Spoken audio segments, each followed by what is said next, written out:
Hi, அனைவருக்கும் வணக்கம். வாங்க இன்னைக்கு எங்கள் வீட்டை சுற்றி பார்க்கலாம். Home tour. அதாவது இது வந்து எங்கள் அம்மா வீடு, ராமேஸ்வரத்தில் இருக்குது அம்மா வீடு. பாருங்கள், வாசல்லே குபேரன் செடின்னு ஒன்று வச்சுருப்பாங்க. எப்பயுமே அம்மா செடி வளர்க்கவெலாம் ரொம்ப ஆசைப்படுவாங்க. இந்த குபேரன் செடியில் மஞ்சள் கலரில் பூ வரும். அதை டெய்லி நாங்கள் சாமிக்கு பறித்து வைப்போம். இது சீத்தா மரத்தோட செடி. பாருங்கள், இந்த பூச்செடி கீழேருந்து வளர்ந்து எங்கள் மாடி வரைய போயிருக்குது. ரொம்ப அழகாக இருந்துச்சு பார்க்குறதுக்கே. பாருங்கள், மாடியில் போய் படர்ந்துருக்கு பாருங்கள். அப்புறம் வாசல்லே சின்ன சின்ன மல்லிகைப்பூ செடி, முல்லைப்பூ செடி, பிச்சி பூச்செடி. இது சும்மா ட்ரைடாக்ஸ். இது பாருங்கள், பிச்சி பூச்செடி பூத்துச்சுன்னா அவ்வளோ வாசமாக இருக்கும். டிசம்பர் செடி, இது blue colour December, pink colour December செடிலாம் இருக்குது. பாருங்க, இது ஒரு வகையான பூச்செடி.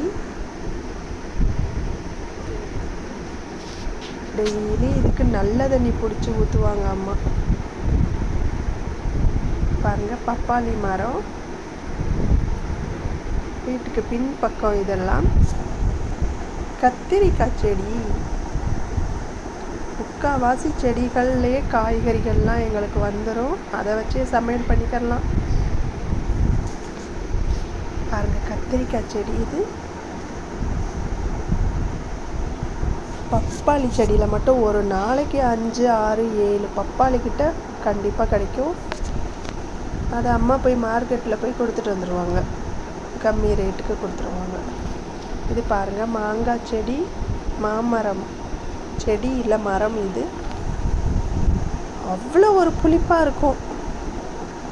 மாங்காய் ஊறுகாய்க்கு ரொம்ப ரொம்ப சிறந்ததாக இருக்கும் இந்த மாங்காய்.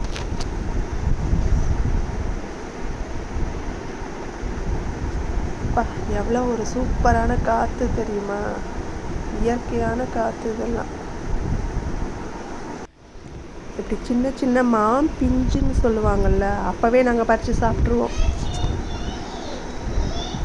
பாருங்கள், எவ்வளவு இருக்கும். எல்லாம் கீழே விழுந்து வேற கிடக்கும். சின்ன சின்ன பிஞ்சுன்னா நல்லா காற்று வரும்.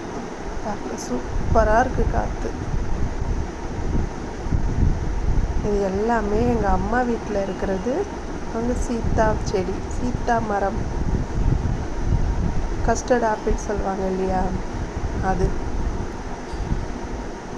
ஒரு பழமும் அவ்வளோ பெருசாக இருக்கும். இது இப்போ வந்து சீசன் இல்லை, அதனால் வெறும் செடியாக மட்டும் இருக்குது. இது பிச்சிப்பூ. கோயில் திருவிழா அப்போ அந்த செடியெலாம் பூக்கும் பாருங்கள், அவ்வளோ அழகாக இருக்கும். நம்மளும் உடனே பறித்து கட்டி தலையில் வச்சுக்கிடுவோம்.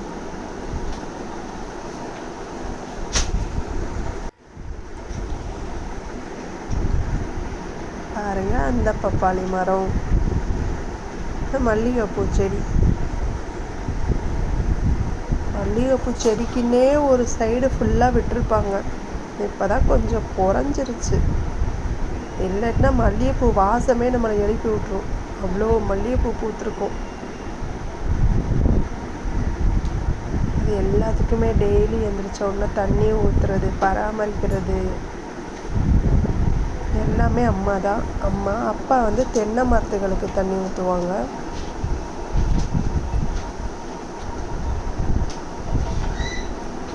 பப்பாளி,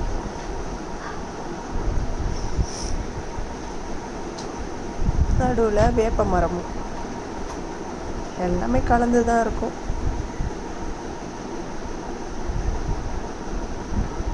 தென்னை மரம், பப்பாளி மரம் பாருங்கள்.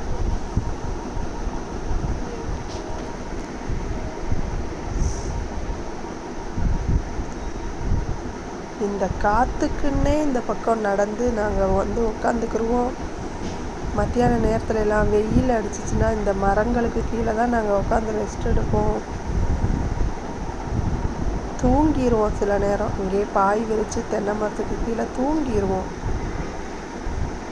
பாருங்கள், கருவேப்பிலை செடி இது. கருவேப்பிலை மட்டுமே மரமரமாக முளைச்சிருக்கும். அதனால தான் எங்களுக்கு அவ்வளோ நீளமான முடி இருந்தது. இது பாருங்கள், நந்தியாவட்டை பூ சொல்லுவாங்க. அந்த பூச்செடி பார்க்க மல்லிகைப்பூ மாதிரியே இருக்கும், ஆனால் மல்லிகைப்பூ இல்லை. நந்தியாவட்டை செடின்னு சொல்லுவாங்க. இது மருந்துகளுக்கு தேவைப்படும். இது அந்த மாதிரி இந்த பூவெலாம் மருந்து சம்மந்தப்பட்டது.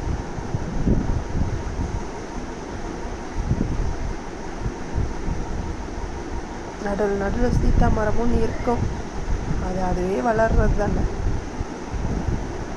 வேப்பஞ்செடி,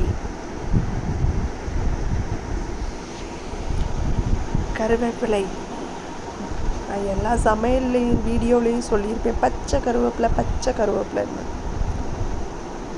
அது இந்த இதனால தான் அப்படியே பறிக்கி அப்படியே வந்து சமையலில் போடுவோம். பச்சை கருவேப்பிலை பறித்து வந்து சமையல் போட்டால் அவ்வளோ சூப்பராக இருக்கும். கத்திரிக்காய், சுண்டைக்காய் செடி இதெல்லாம் வளர்க்குறதே ரொம்ப ரேர் தான். ஏன்னா அவ்வளோ சீக்கிரம் இந்த வளராது. சுண்டைக்காய் செடி எங்கள் வீட்டில் அப்பையிலேருந்து இருக்குது. சுண்டை வத்தல்னு சொல்லிட்டு வத்தலுக்கு வச்சுக்கிடுவாங்க, இல்லைன்னா குழம்பு வைப்பாங்க.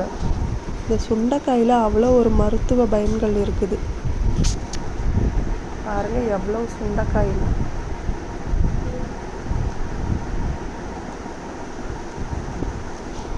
ஒரு தடவை வளர்ந்துருச்சு, மண்ணை பிடிச்சிருச்சுன்னா நல்லா காய்க்கும். எவ்வளோக்கு எவ்வளோ தண்ணி ஊற்றுறோமோ அவ்வளோக்கு அவ்வளோ அந்த மரங்கள் செடிகள்லாம் வளர்ந்துடும். பாருங்கள், வாழை மரம், வாழைப்பழத்தை பாருங்கள், வாழைப்பழம் எவ்வளோ இருக்குது பாருங்கள்.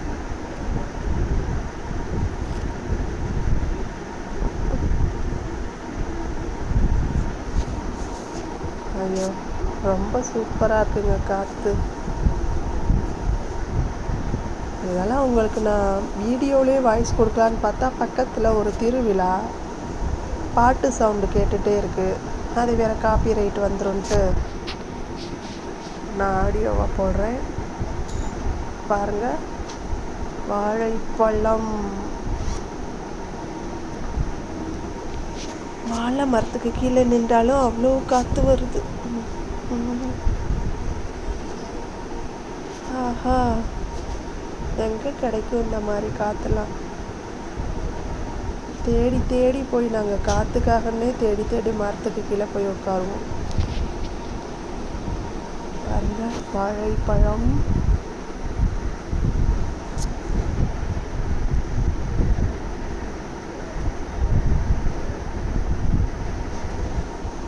இந்த காற்றுல இந்த இலைகள்லாம் அசைகிற அழகே அழகு.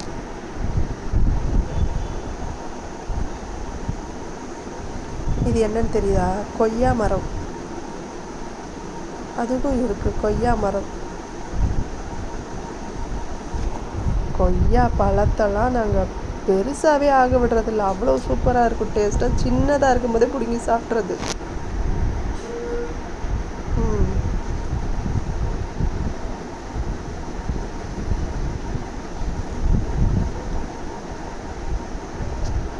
மே மாதம் வெயில் காலம் தானே. இந்த வெயில் காலத்தில் இப்படிலாம் காற்றுல நம்ம நின்றோம்னா வேறு எதுவுமே நம்மளுக்கு தேவையில்லைன்ற மாதிரி அவ்வளோ ஒரு சுகமாக இருக்கும், சொர்க்கம் மாதிரி இருக்கும். வெயில் நேரத்தில் இந்த கிடைக்கிற இந்த காற்று, அந்த பப்பாளி மரமும்.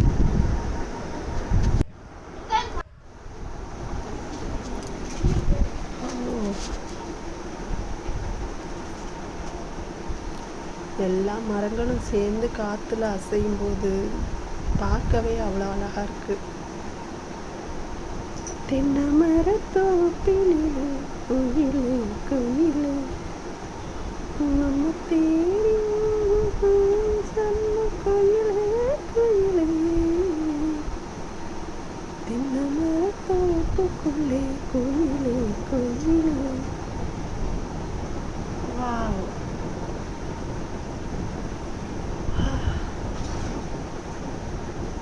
இது நெல்லிக்காய் செடி, சின்ன நெல்லிக்காய் செடி. நெல்லிக்காய்லாம் அவ்வளோ கொட்டி கிடக்கும் கீழே.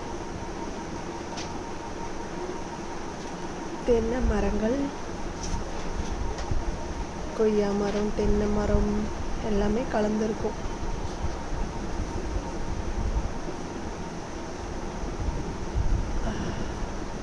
நல்ல காற்று, தூய்மையான சுத்தமான காற்று.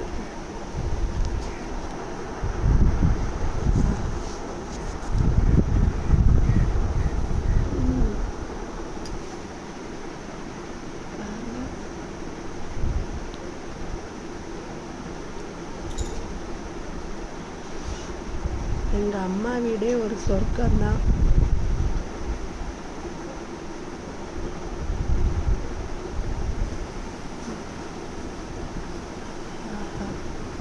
எல்லா மரங்களும் சேர்ந்து காற்று அவ்வளோ சூப்பராக வருது.